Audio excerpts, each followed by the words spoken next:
Welcome to the Double Dribble Podcast with Bodie and Luca. Yes, our dogs. Just kidding, folks. This is Jared Dubin. It's the Double Dribble Podcast with Dubin and Dakil. Jared Dubin, author of Last Night in Basketball. Make sure you're reading his newsletter. Make sure you're subscribed to it. You get all the good stuff there. I'm Mo Dakil, former video coordinator, Clippers, Spurs, Team Australia. I'm on NBA TV from time to time. Check out my videos on Offside, and I'm on a bunch of podcasts these days. It's too much.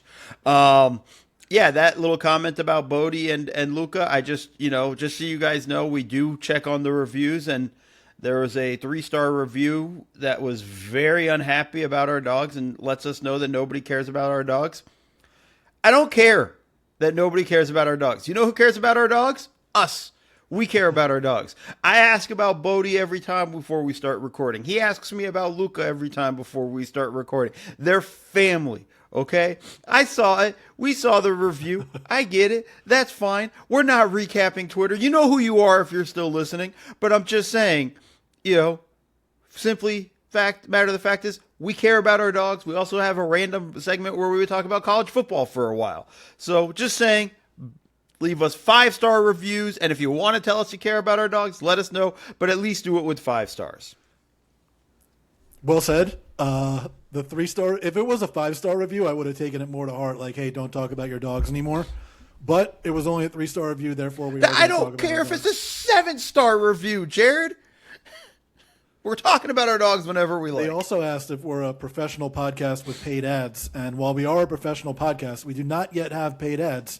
That said, if you're interested in doing paid advertising on the program, please reach out to one of us. We would be very happy to take you on. We can be bought. There's a lot to go and discuss, and that's also a great time for us to let you guys know. Please do continue to submit reviews. We love all of you. 5 stars, please, only. And you can, if you want to talk bad about our dogs, you can do it, but better have a 5-star review.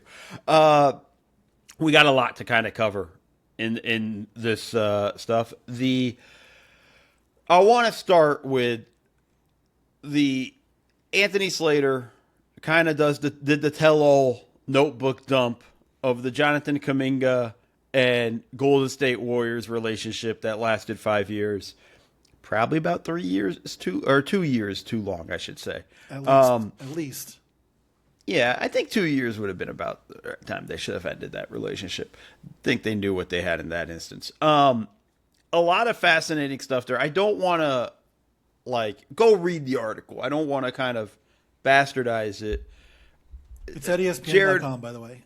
Yes, ESPN.com. Anthony Slater, great writer, has the Warriors beat locked down and has had it for a very long time. It's Jared, what were some of the now you tell us genre? Yeah. Well, it's the thing that happens every time. You knew this was coming. Happens when a coach gets fired or things like that. There's always I think Brian Curtis of The Ringer calls it the notebook dump. This is the stuff that, remember that story I couldn't tell you I told you but you couldn't write a few months ago? Yeah, you can write it now. Yeah. Kind of deal. That sort of deal.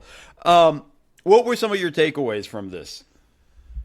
It really hammered home a lot of the same stuff we've been saying about the Warriors-Kuminga relationship forever. It was just two sides that were not aligned on whether what was quote-unquote best for the player was the same as what was quote-unquote best for the team. They had two very different ideas of what type of player he should be, and when that's the case, it's not really going to work out, and it didn't work out.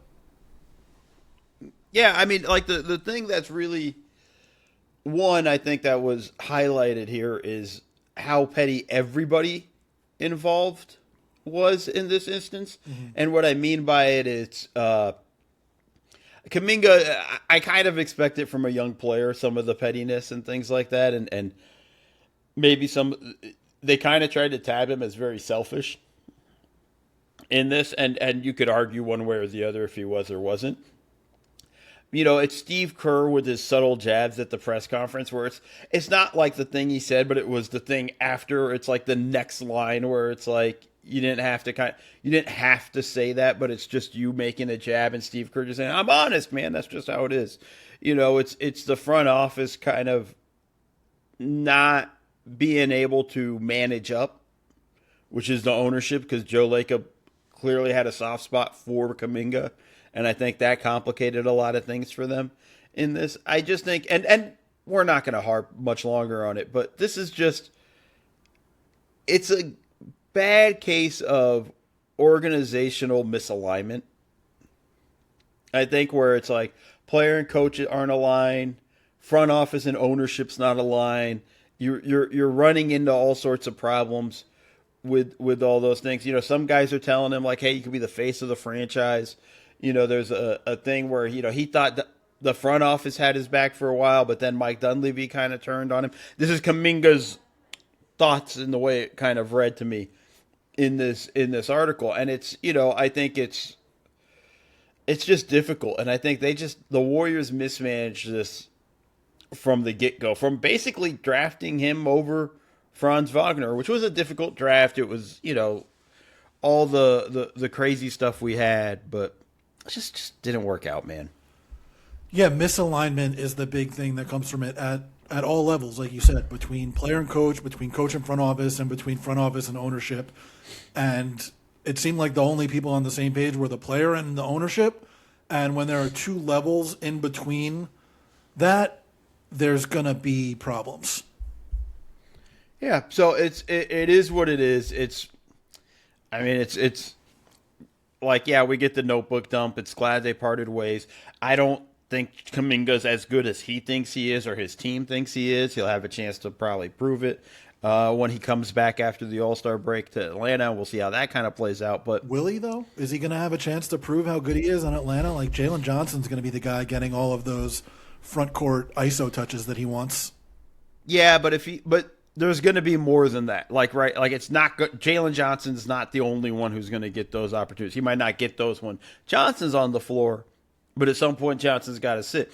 The thing, like, this was the thing that bothered Kuminga, and this is where I think he'll get that understanding. They ran through at training camp. Terry Stotts was running through end of game stuff, right? And he's like, "Hey, when the first team's on the floor, it's get the ball to Steph, get the ball to Jimmy, and figure out how to work. If both of those guys are off the floor, it's get the ball to Pat Spencer." Like that's what irked Kuminga. It wasn't that he thought he should have got the ball over Steph or Jimmy, but you're like, get the ball to Pat Spencer? Really? Like that was Kuminga's mentality. So I think he at least has that understanding. We'll see how it plays out, but I think he'll get more of those touches. I mean, let's just be honest. He's not going to get 16 straight DNPs. You wouldn't think so. So we're going to move on. It's enough of that stuff. We do have to talk some of the trade deadline stuff. Look, last week Jared and I did 2 pods back to back.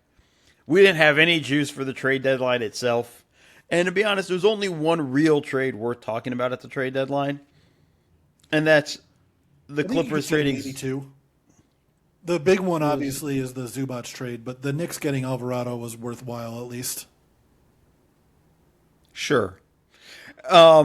It's not obviously as big a deal as the Zubac trade, which is like in a similar vein to the Jaren Jackson and Anthony Davis deals, where it deserves a little bit more of a dive into it, but it does affect the playoff race at least, which not many of the trades really did. Yeah, I mean, I'll be interested to see how much of a role he plays once we're in the second round and conference finals. Yeah. And he'll play, but like how much and his total impact we'll see. It takes on greater importance because they have McBride out. Right. But more importantly, we got to talk the Clippers with another big trade, right? They traded Harden already, got Darius Garland. Trade Ivica Zubac to the Pacers. And it's a lot of pieces go back and forth, but like the main frameworks of it, they trade Zubac to the Pacers, get back Benedict Mathurin, 2 first-round picks, one easy one, 2031 Pacers pick. I can do the whole thing. It's It's Zubac and Kobe Brown for Benedict Mathurin, Isaiah Jackson, a protected 2026 first-round pick that only conveys if it's number 5 through 9, so it's protected 1 to 4 and 10 to 30. And if it doesn't convey, it becomes a 2031 first-round pick, which is what you were talking about. I had and then it they the also other way get a 2029 first and a second. Gotcha. I thought it was the other way. I thought it turns into 2029. Okay. That's a great trade for me if I'm the Clippers. And I think that's a really good trade for the Pacers. It's not a Pacers win now trade, but it's for next season. It's win next season when we get Halliburton. We talked about it on our podcast. We figured they were going to be buyers for legitimately next season, looking for their center. And I think that's who they went and got was Zubac, who I thought, like, overall, just good bit of business on both sides. Yeah, I like it for both teams, too. I think that the Clippers did really well to get potentially a first-round pick this year to replace the one that they're going to send to the Thunder because of the Shai Gilgeous-Alexander, Paul George trade. And if that lands 5 to 9 in a really good draft, that's really nice. If it doesn't, then you get 2 Pacers picks deep into the future. And I believe Tyrese Halliburton's deal expires in 2029. So at least one of them will be beyond the expiration of Halliburton's current deal, which obviously, given the way that they've played and given his stature there, you would expect him to still be there by then. But that's still 5-6 years removed from where we are now. You know, like it could wind up being a really good pick. Who the hell knows what's going to happen between now and then? To get 2 first-round picks at least for Zubac is really nice. You would imagine they're going to bring back Benedict Mathurin in restricted free agency. Now you have your backcourt of the future with Darius Garland and Benedict Mathurin that I think it's really interesting in the way that they're changing their team from a very slow, unathletic, plodding team to one that has a little bit more dynamism in the backcourt with those 2 guys. And then from the Pacers end, they get their center for the next several years, and I think he's an upgrade over what they had in Miles Turner over the last couple of years. He's not the shooter from the perimeter that Turner is, but he's better on defense, and he gives them a brutalizing low post option that they haven't really had. Like, they get Siakam into the post, but it's more of like mid-post isolation, face-up kind of stuff.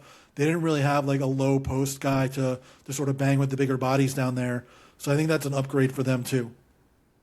Yeah, I mean, on the Pacers side of it, I think it's a major win when you look at the way they're set up for next season. And, you know, the pick 1 through 4 protected, obviously, like, they have a chance to, I mean, get one of these major young studs coming out of the draft. But, you know, like, I like the way they're kind of positioned nicely going forward. We all kind of expected, we all heard it. They were looking for a center to kind of for next season. It's just being smart in terms of that business. And I like Zubac. He not as good as he was last year. No. I think that's fair to say. But I think the way he plays, it's going to match up really nicely with Halliburton.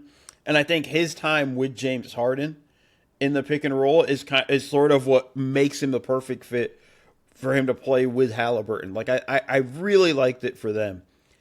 For the Clippers, and I look at this with the Clippers as a whole because they just got younger, right? When you do with the Darius Garland trade, you get 10 years younger when you send out Harden. And Garland hasn't played yet, won't play till after the All-Star break, from my understanding. But beginning to get like some of your draft assets back or draft capital back, not your own, but getting some back is big. If this pick falls 5 through 9, like, they're going to have a legitimate lottery pick. Like, that's in a very strong draft. Like, that's a big win for them. You know, and if it doesn't, cool. Like, 2029, 2030, 31. Sorry, just too many numbers. It's like all that stuff is just good to have in your backdrop. Now, everybody running around going like, this is because they know they're about to get hit with the NBA. I don't think they're going to get hit that hard. But I don't think this trade, I think they make this trade regardless. You know, they're going to get draft assets out of this. I think they felt like their time is run up with Zubac, and it's sort of like they're set up pretty nicely. Yeah, I think you make both of the trades regardless. It seems like you were not going to get more for James Harden once you decided that you weren't re-signing him than a 26-year-old two-time All-Star who the only reason he's available is because he can't stay healthy. If you can get him healthy, then you got your point guard of the future. You're not going to get more for Zubac than 2 first-round picks, whether the first one conveys this year or not, plus another guy who I really like, Benedict Mathurin. Granted, he hasn't been able to stay healthy this year, and he missed a bunch of games a couple of years ago too, but the other 2 seasons he's been healthy. So, you would think that you've got something there for the future as well. And those guys probably won't cost nearly as much money combined as the rest of the guys that you were going to build your future around. And it's like you're using some of your 2027 cap space ahead of time because nobody hits free agency anymore. We'll touch on that a little bit later. That's more foreshadowing. Jared, we have a little bit breaking news. Oh, yeah? On the pod. Shams Charania has posted the San Antonio Spurs and forward Jeremy Sochan have agreed on the release to allow the 2023 all-rookie team member to become a free agent. Sources tell ESPN. Whoa. Sochan is expected to decide among multiple interested teams. This dropped literally while we were talking. So, yeah, I mean, I'm not the biggest Sochan fan. I think more importantly, he didn't fit with the Spurs and the way they were kind of set up. I think, but he can play. He's a good defender. Can't shoot a lick. What are your immediate thoughts? I think the big thing, like you said, is that he just didn't fit with this version of the Spurs. And the player archetype that he was supposed to become, which was like they wanted him to be essentially like a Draymond Green type. Not exactly the same as Draymond Green, obviously, because nobody is that. But he wasn't a good enough defender. Like, he was a good defender, but he's not a great defender. Defensive player type of... He's just pretty good at the stuff that you need to be very good at to be that type of player when you're not able to shoot. Yeah, and it'll be interesting. I think there'll be some teams that are definitely going to, jump out at the opportunity to try to sign him. Oh, yeah. I mean, he's still 21, 22, something like that? Yeah. I mean, he can definitely help a playoff team right now. Right? Like, and in terms of the right fit and situation, again, San Antonio wasn't it. I know people are like, well, the Spurs are a playoff team. Why couldn't he help them? Just didn't fit with what they're doing. But I imagine there'll be a few teams that are going to be looking at him and trying to say, hey, like, we could use him to at least give us 15 minutes of good defense. Yeah, the offense might, spacing might become a problem. If you have enough shooters, might not going to be that big of a deal. Remember, they tried to even make him a point guard, which I thought was pretty dumb.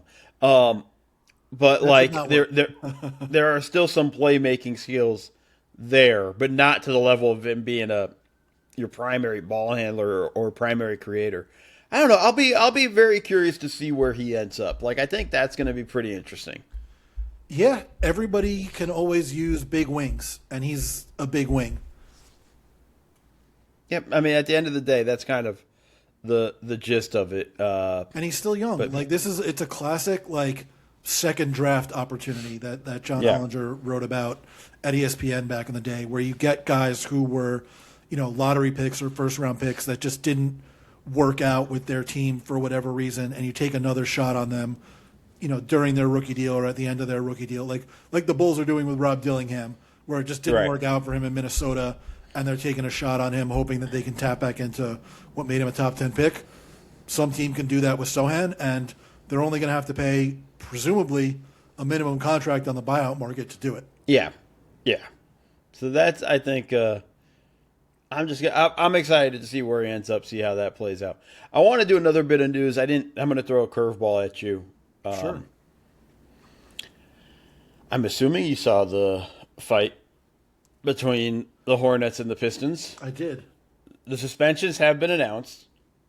Jalen Duren, 2 games. Musa Diabate, 4 games. Miles Bridges, 4 games. Isaiah Stewart, 7 games. Do you think these suspensions are the right numbers? If they're not, they're pretty close. Like, I don't know that I thought that they should have gotten much more than that. Stewart coming off the bench and landing actual punches. I guess maybe you could have said repeat offender. Yeah, he's a repeat offender. Miles Bridges is a repeat offender. I do think if you punch Miles Bridges, I don't care that much. Yeah, you should get rewarded a game instead of. Yeah, like maybe it was an 8-game suspension, but they knocked one off because of who he punched. Yeah, maybe. I actually like that one. That's a good one. Yeah, I think it's about right.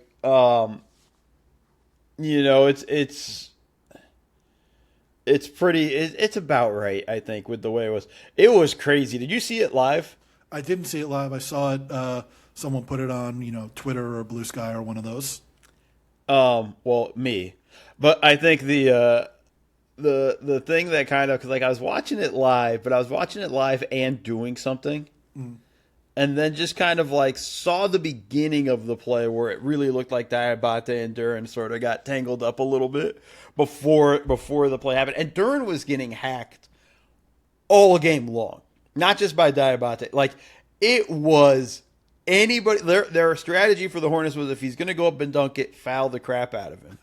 Because he was getting hit. I think he kind of lost it a little bit too. And just kind of like, oh, I'm so tired of getting hit with all that. It was You interesting. saw after the initial, hand in the face, Diabate got the crazy eyes right away. Oh, you know what? I actually understood it from Diabate to lose his mind in that way, because it's like that's kind of like one. Also, when you try to go head to head with the person, you have to be ready for anything. Yeah, that's the type of stuff that can happen. So you got to be ready for that if you're Diabate. But like,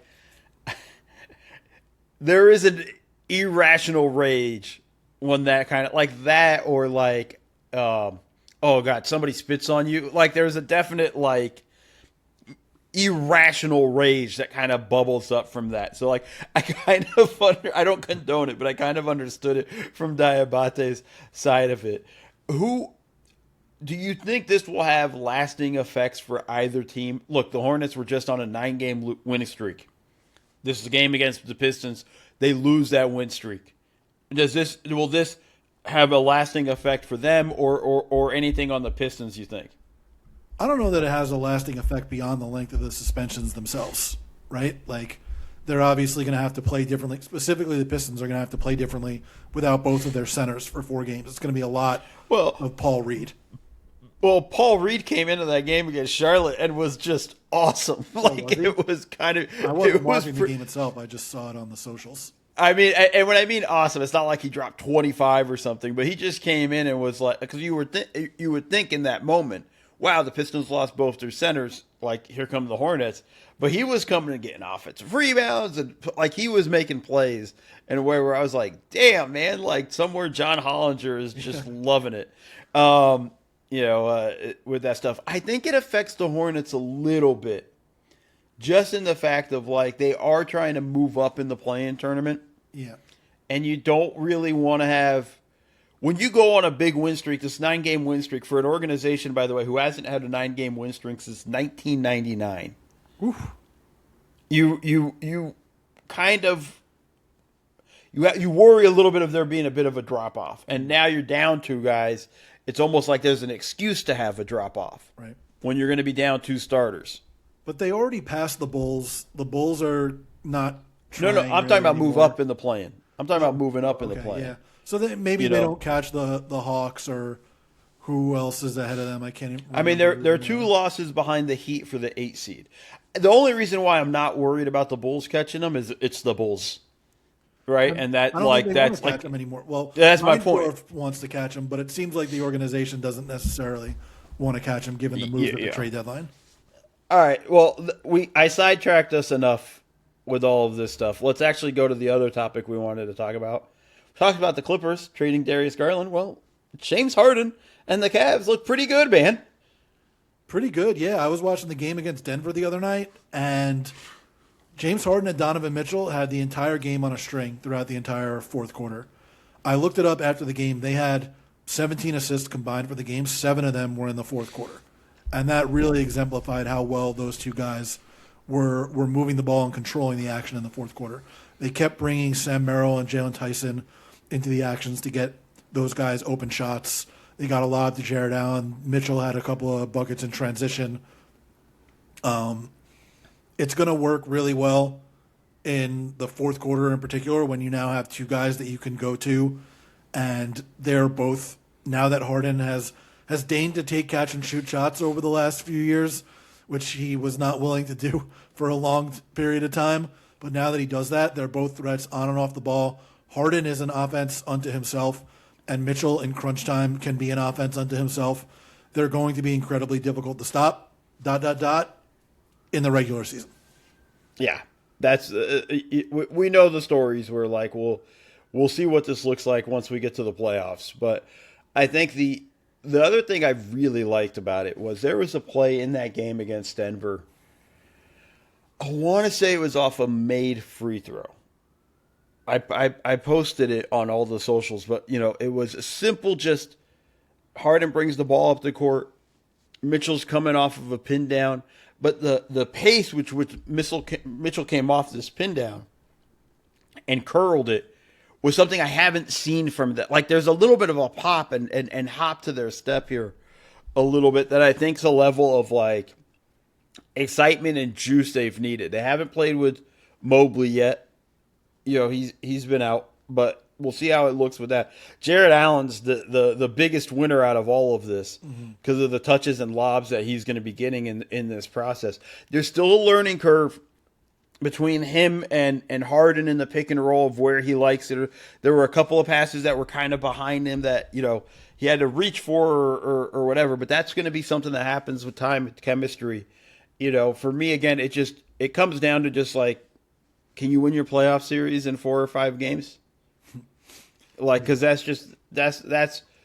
really the deal, just because the history with Harden. But like, we'll see, man. Like they've looked really good. In the way they've played. The first game against Sacramento, it's a little bit. Sacramento played them tough, but like came through down the stretch in clutch time. Like I'm going to be interested to see how this kind of plays out through the course of the rest of the season. I'm going to be very interested to see how the pick and roll chemistry between Harden and Allen and then Harden and Mobley develops in particular. Allen is not necessarily a pocket pass guy like Zubac is. He's more of a lob guy where it's more like he had with like Clint Capella in Houston. But then Mobley is more of the pocket pass guy, roll to the nail or roll to the top of the key. So it's two very different styles that they're going to have, and how Harden balances that is going to be interesting. But you can also get what Harden brings to the table that Garland didn't always, is the ability to see everything on the floor, not just the roll man or the screener. Like there was another play in the Denver game where Harden draws 2 up top, but the corner man sinks in, and instead of throwing the lob to Allen, he shorts it to Mitchell on the wing, who then throws it to Allen, and he either got a layup or he was fouled or something like that. But that kind of thing is just he's just such a genius level passer that he's always going to make the right play, even if it seems like the roll man is going to spring open at first. He's going to see that second level defender where he goes and figure out the right place to go with it at the right time. Yeah, I mean that's kind of where we're at with what we're doing, and it's going to be fun. I think it's going to be fun. Cavs fans should be excited. I don't know what he'll do in the playoffs again. I'm going to keep harping on that because until he proves otherwise, like I don't think you have much of a chance with they're going to be better in the regular season. Yeah. He is better than Darius Garland. Yes. And he's on the court no question. Than Darius Garland. Well, that's also the biggest factor, right? Is just he's available in that area. Just being on the floor makes a big difference for the Cavs, just having their full allotment of guys. The Cavs play the Washington Wizards tonight, and the reason why that's interesting, Jared, is the Washington Wizards are one of these teams who are not just tanking, but doing an egregious level of tanking where we're going to play our guys for about 3 quarters and then sit them the entire 4th quarter. The first time they did that, they actually beat Detroit. Right. But, I mean, like, this is, and the same thing, Utah's doing the same thing. They did it in their game against Orlando, lost. Did it in their game against Miami and won. Like, there's an element of just watching this stuff. And they're not the only 2 teams tanking. They're not the only teams to have ever tanked. But this is getting incredibly egregious. And we're doing it like we're not even at Valentine's Day yet. Yeah, it's not the All-Star break. It's like this is normally something you'd see, like we saw it from the Jazz last year, that they would do this. And you would see it in like the middle of March or the end of March. We're seeing it in the beginning of February. And like you said, it is egregious and people are flipping out about it, and I think rightfully so. I think there's been a debate over the last few days of whether it's better to sit the guys out entirely with a fake injury or to play them for 3 quarters and then pull them down the stretch. And I'm not sure where I fall on that because I don't think either one of them is better than the other. Like, if you're, Utah or Washington, at least the fans get to see Jaren Jackson or Alex Sarr or Keyshawn George or Larry Markkinen or whoever play for 3 quarters, but then all of a sudden you just stop trying to win the game in the fourth. Like, you got to see the guys that you paid to see, but then you didn't get to see them try to win the game. Is that better or worse than not being able to see them at all? Yeah, I don't know what's better. It's 2 terrible options. Right. But I would just say I just think about it more as a fan. You and I are sickos. We don't count. Right? But as a fan, I would be really pissed off if I'm a Utah Jazz fan. We have a chance to win a game. We haven't had a lot of wins. Understand all the reasonings why they're tanking, by the way. I don't need anybody to explain it to me. I've worked in the league on a pretty bad Clippers team. Trust me, I know how draft lotteries go. I would be pissed off as a fan going oh, we have a chance to win tonight. Oh, no, we're sitting our guys for the fourth. It's just, or I'm just leaving after 3 quarters. What's the point? I'm not getting my money's worth in that sense. I think it's not only a disservice to the fans, and it's really shitty culturally. We're just, I hate the tanking rules as it is. We're giving incentives to lose. We're making it reasonable to lose and accepting it.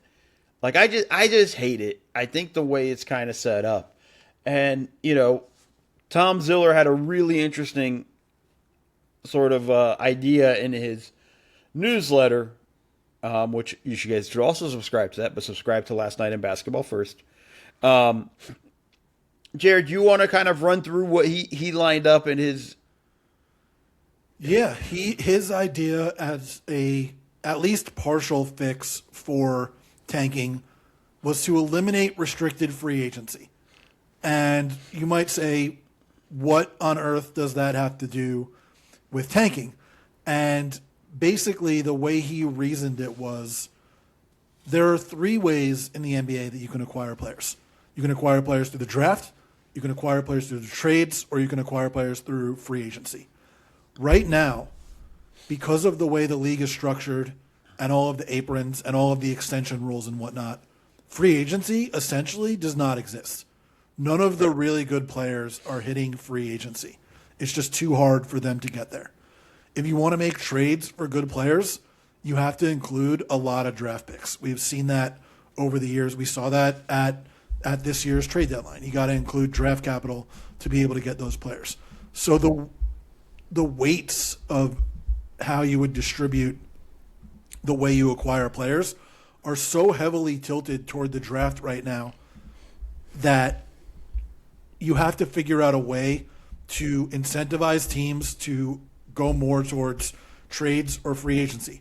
One of the reasons that the weight is so heavily tilted towards the draft is because when you get to the draft and you acquire one of these really good players in the draft, you get 6 to 8 years of team control over a player because you get them for the 4 years of their rookie contract.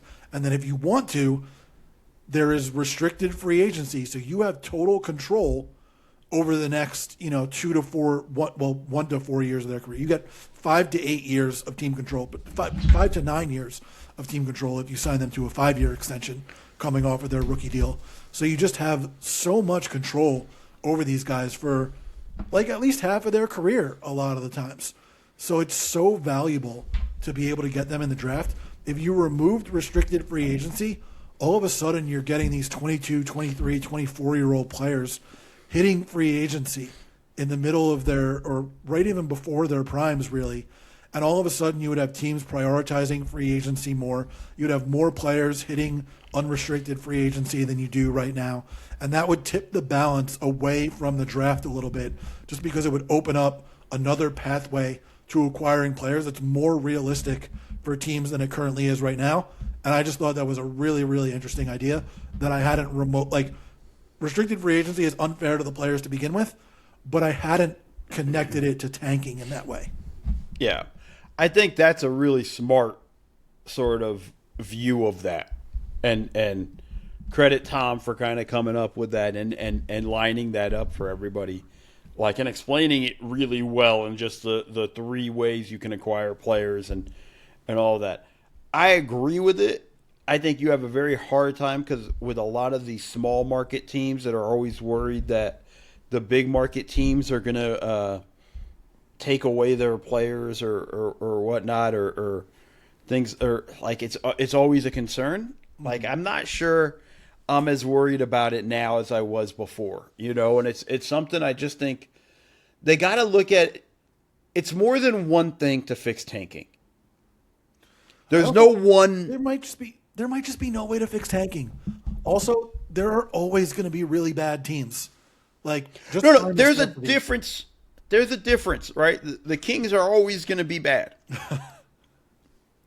As long as Vivek owns them, I don't have a lot of faith in them. They might have a year or two where they're really good, but like a long-term, well-run, well-thought-out sort of plan and vision, like that's just, there's going to be teams that are just going to be bad because it's also pretty much the same teams in the lottery over and over again. Mm-hmm. Goes to my larger theory of like we should make owning teams kind of a license sort of deal, and you have to renew after 10 years and your success gets judged. That's a whole other story. We have a podcast one day to make. Will never, ever, ever, ever, ever, ever, ever happen. Ever happen. Right. No, I have a whole... It's even less likely than shortening the season. I have a whole lot of things I would do, Jared, if I had that power. And I would make the world better. My dictatorship would be a benevolent dictatorship, and everyone should have success, except my enemies. You would be welcomed as a conquering hero, I think. Yeah, I would be, because everybody likes when a Muhammad's a conquering hero. I think just ultimately though, I don't think there's one thing that fixes tanking, right? And I think the play-in was nice. Like I used to be, hey, flatten the lottery odds. Everybody gets the same. But I'll be honest with you, I was just thinking about it recently. Cool, but then if you're the Bucks, for example, you would literally go like, we could make the play-in, but if we don't make the play-in, we have a 10% chance at the number one pick. Like, like there's we would see some egregious tanking from teams who have a chance to make the playoffs and decide not to, and that will also infuriate me. Yeah, it would move the line of where the tanking is occurring. Yeah, and I think for me, the thing I've leaned on a little bit more, and it's complicated, and we have to kind of flesh it out. But like, I kind of just like the idea of at a certain point, wins matter more than losses for your lottery odds. Like after the trade deadline, it flips, and the more wins you get from this point on will help your chances to get a better. We can't incentivize being dog shit at the end of the year. And like, I understand everybody says the same thing. Tanking's been happening forever. Yes, you are correct. Bill Simmons actually had a nice little thing on his podcast today, literally dropping the point of like it happening in 1984 with the Bulls and the Rockets. And that's, helped them get Hakeem and Jordan, plus, the Blazers picking Sam Bowie. But I think there's a level of like, we have to find whatever it is. It's a multiple pronged approach, but we can't just accept this. Like, this is just bad. It is bad. I am somewhat agnostic toward what the fix should be, but I do think one thing that I think Ziller said this, I can't remember if it was him or someone else. The league needs to react to stuff faster. Like when you see this stuff happen, last year, there should already be a fix in place this year. You shouldn't wait until this stuff happens over years and years before you start putting fixes in. Like, you need to be more nimble than you're being in terms of course correcting what teams are doing, because teams are always going to find a way to work the rules to their advantage. So maybe there need to be penalties that are not fined, because billionaire owners don't care about fines. Maybe there needs to be, like you said, finding a way to incentivize wins rather than losses after a certain point of the season. Maybe you need to get rid of protected picks, or have picks can only be protected 1 to 4 because that's what the lottery range is, or the full lottery, and then you can't do these double reverse protected picks or whatever it is. I don't, and again, like, here's the thing, folks. None of these teams are doing anything illegal. It's all within the rules. It's all, they're doing what they're supposed to do that matters most for the organization. They don't have to care about the health of the league. They don't have to care about that stuff. Right. It's the league that should care about that. It's the league, and the owners actually should. The owner should actually have the understanding of, like, I am one of 30, eventually going to be 32. I need to make sure I am taking care of our sport. You're a caretaker for the sport. Like, I don't ever, by the way, and with all due respect with Austin Ainge, don't tell us at the beginning of the year you're not going to tank. You guys aren't tanking anymore. And then not just tank, but do it more egregiously. Like, it's clear when you watch these games, Will Hardy, who's a very good coach, not calling timeouts to stop runs. Obviously they've pulled their starters and things like is doing the bare minimum of as a coach in this fourth quarter, not coaching the way he would normally coach in a game that matters. I think it's just really egregious. And to go from we're not going to tank this year, thinking we're all going to buy it, which none of us really bought it. We all kind of knew they were going to tank anyways. Mm-hmm. And then to do it even more egregiously, like, I don't know. The league needs to find a way to change this. We can't keep doing this.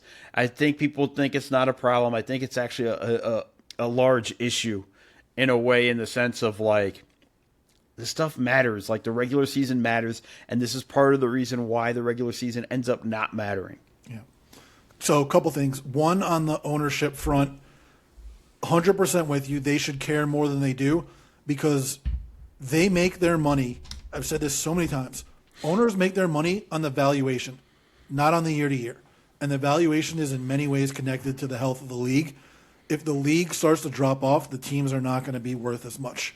And if this becomes an even bigger, more persistent problem, the teams are not going to be worth as much. Second, who is not, like, what were you saying about Hardy, where he's not doing as much as he should, basically? Yeah. What was the term that you used? I can't remember what the term was, even though it happened like 10 seconds ago. But who's doing a lot with the Jazz right now? Jaren Jackson Jr. is getting up so many shots in the brief time that he's on the court. But he only has to play 25 minutes. He knows he doesn't have to worry about fouling out. Doesn't have to worry about any of those distances. He took 17 shots in 25 minutes in his first game. And in the second game, which I was watching against the Heat, I know at one point he had 18 shots in 20 minutes. 19 shots in 25 minutes. So he's taken 36 shots in 50 minutes in the 2 games that he's played with the Jazz. So he's doing a whole lot out there.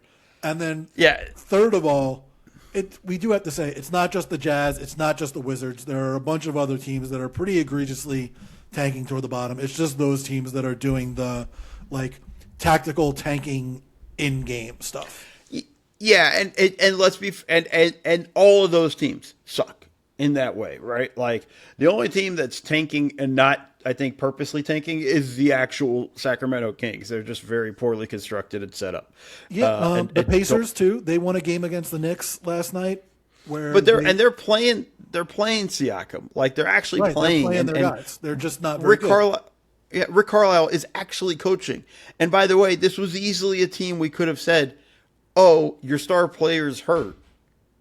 You could take the year off. Like, they actually, like, try. and stuff. And there is a chance Zubac might not play for a while and all of that, and we'll see how that kind of comes to fruition for them. But like they actually like care and try. Mm-hmm. It's all of these teams that are doing it. And again, we saw it we've seen bad, like we're throwing this game away, but it's usually in like the last 6-7 games of the season. Right. Poku at point guard. Mark Madsen shooting every three possible. Yep. Yeah, like all of those, like, but those are like the last couple games of the season where it's like, look, we're screwed. We're not obviously playing. Like, let's go to us. That's fine, but like when you're doing it in February 11th is the date today, and you've done this since February 7th. Like that's just bad, man. Like NBA's got to find a way to fix this. There's still 20-30 games left. We shouldn't be talking about this yet.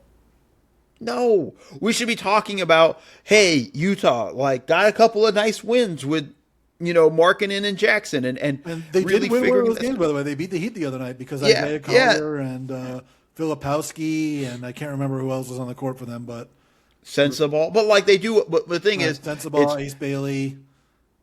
Here's the thing: I don't give betting advice. I'm not a bettor. I don't gamble. If I were, I would just bet Utah and Washington are going to lose every fourth quarter they're in right now. Pretty decent bet. Although if they enter the fourth quarter trailing by a lot, then maybe they could win that fourth quarter.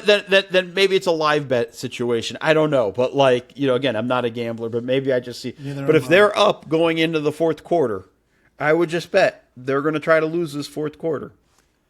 So I think that's kind of I just think it's bad stuff, man. Like we need to do more. And again, it comes to a lot of things. I like the restricted free agency idea. Let's get rid of that. It's also not it's being used to hold players hostage more than it was than its actual intended purposes.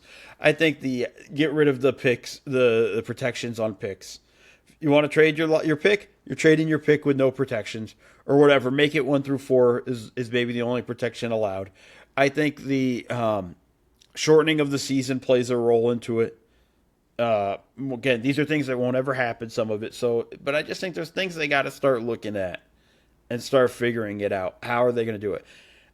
I want to move on because I'm sure everybody's tired of me screaming about tanking, and those people who think it's not an actual problem have probably turned this off already. You had a really good piece in your newsletter today. Thank you. I'd like you to touch on that. I before you said you wanted to talk about, because I read your newsletter in the mornings before we even chat. So I saw it. Tell everybody what you were talking about. Yeah, I wrote about the youth movement in coaching so I looked at the last 25 years of every head coach for every team and how old those coaches were. I used the coach that coached the most games for a team in a given season, and I plotted the average age of head coaches year over year. And this year is the youngest year for head coaches in at least the last 25 years.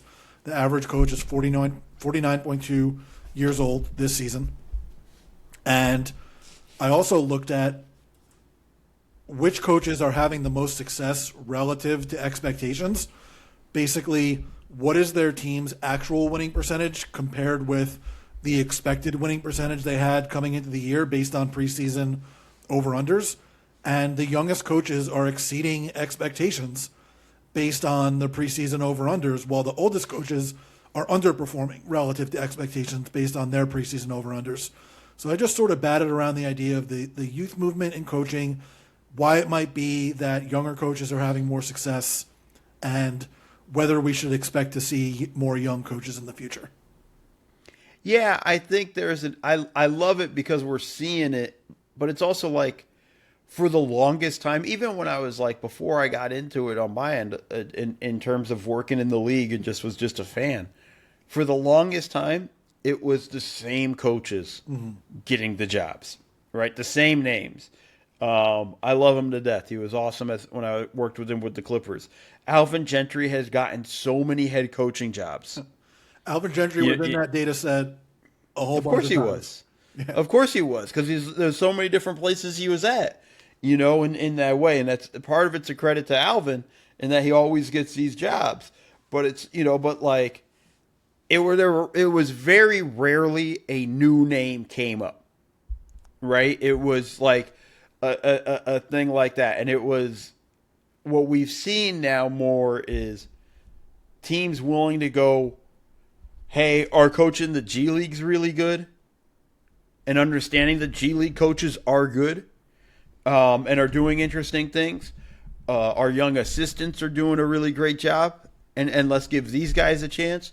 Like, I think there's an element of, like, understanding it. And then all these guys, like, I hate to be ageist here, but, like, are able to connect, it seems, with these players more and more than they were before. And I think that's something that really kind of matters in that sense. Like, I loved it because it was just like, Jordan Ott's a great example, and one you highlighted in your piece. Like, I think that's an important sort of distinction, and it's a copycat league.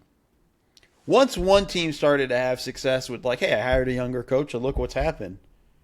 Okay, I need to go find my next young hot coach, and look at Charlotte with Charles Lee. Like, you have a bunch of young guys, Mitch Johnson with the Spurs, which was a little bit of a different situation, but Right. It's still like another young coach. Ott we just talked about. There's a lot of stuff. Yeah, Joe Mazzulla. Joe Mazzulla's again, like, weird situation with how he got the job, but still a guy, having success.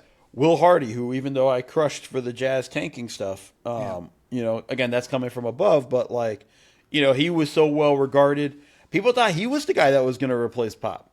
And I think that was a bunch of, like, before it wound up being Mitch Johnson, there were a bunch of, like, oh, this is going to be the successor to Pop. Mitch Johnson was not the guy that people expected for a long time. Well, no, it was purely, I think some of it was accidental, but he's done a great job with what he has. Everybody else that we thought it was going to be left. Yeah. Will Hardy, Becky Hammond, Ettore Messina, like all of I remember that. That people thought it was going to wound up going somewhere else. But I think what's happened with coaching in general is they're more willing to open up the pool. Mm-hmm. And even this is bad that I don't remember her name. The coach at NC State, Dawn Staley. Even Don Staley gets mentioned for NBA coaching. Like, they're opening up the pool. Now, we haven't had our first female head coach. I think we will at some point. But, like, there are more and more names being mentioned. It's just the variety is the names aren't always the same, right? Like, Terry Stotts hasn't gotten a head coaching job since leaving Portland, right? Like, but that would be the type of guy, and I feel bad using this Stotts, but, like, that would be a guy whose just name constantly moves around behind every coaching search, and I think it's kind of George interesting. Karl, Larry Brown, like all these guys got 100 million jobs over the years. Yeah, it's just constantly sort of a thing. I think the retread was what it was constantly called. Was like cycle has sort of been broken, and I think that's a really good thing. And I hope it never comes back. I wrote about retread coaches at Grantland back in the day. So that means it has to have been at least 10, 11 years ago. I can't remember exactly when I wrote about it. I think it was the first thing I wrote there, if I'm remembering correctly, about, like, the cycle of teams hiring retread NBA head coaches and whether it was better to hire a first-time head coach or a retread head coach. And it turned out there was basically no difference between hiring a guy who had coaching experience or didn't have head coaching experience. And it was much more dependent on whether your team was good or not, which is not surprising. Yeah, I mean, it's just like,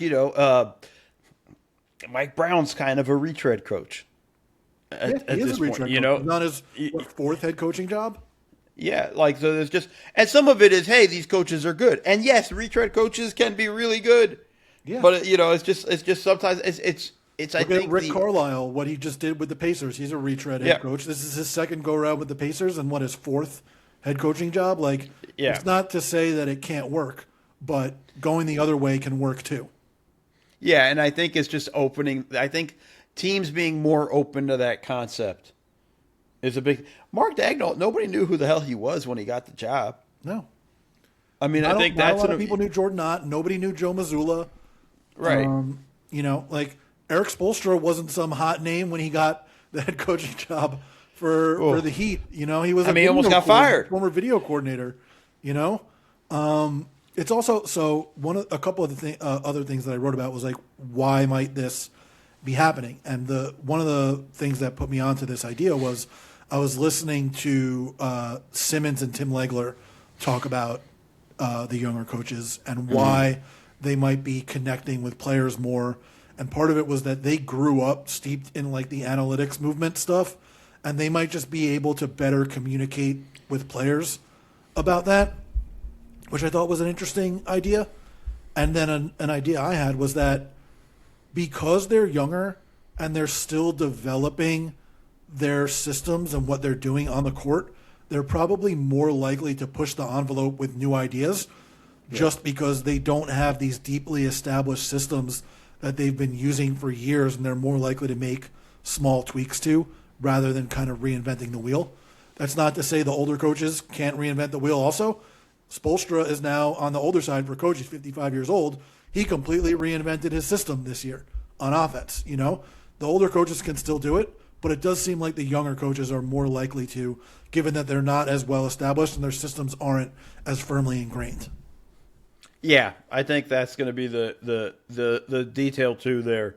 They don't know what they're doing yet, in the sense of they don't have strong convictions yet of like, I will always run this offense or whatnot. That's also kind of the problem with Steve Kerr and Jonathan Kuminga. Boom, full circle. Here we go. That's how we're going to end the podcast. Thank you so much for listening to the Double Dribble Podcast. See y'all.